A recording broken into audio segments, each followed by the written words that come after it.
केली 50,000 गुणिले व्याजाचा दर किती आहे 12 गुणिले 12 करायचे आणि भागिले 100 करायचे. भागिले 100 का करायचे? कारण 100ला 12 रुपये तर 50,000 ला किती असा त्याचा अर्थ.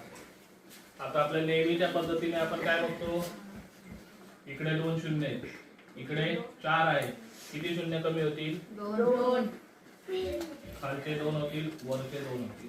आता इथे उरले 500 आणि इथे किती उरले 12 आणि इथे किती उरला 1 त्यांचं 500 गुणिले 12 चा गुणाकार करायचा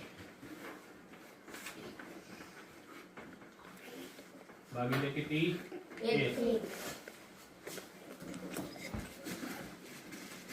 बरोबर. 12 पंचे किती 60 वरती किती शून्य किती शून्य 2 किती व्याज लागेल तिला 6,000 6,000 रुपये. किती वर्षाला 1 एका वर्षाला. मग आता काय म्हटलं त्यांनी, 1 वर्षानंतर बँकेस एकूण किती रक्कम परत करेल. बँकेला परत करताना कर्ज आणि व्याज असं दोन्ही परत करावं लागतं. कर्ज आहे 50,000 अधिक एका वर्षाचं व्याज आहे 6,000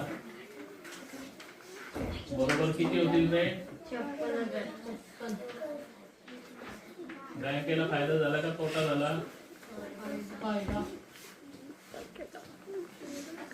किती हजार आता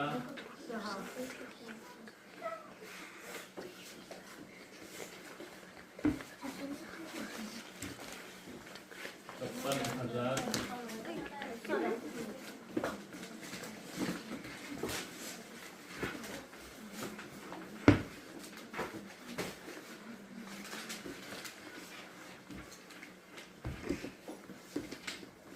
पुन्हा एकदा सांग.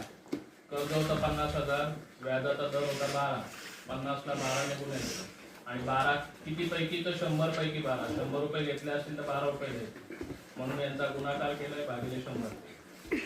आता इथे शून्य घालवल्यामुळे 1 उरला, 12 पंचे 60, इथे 6,000 झालं भागिले 1. 6,000 1 1 6,000 आणि परत करताना 50,000. इथे कोणीच सांगत नाही मला 5,000 लिहिले म्हणून. किती लक्षात येईल तर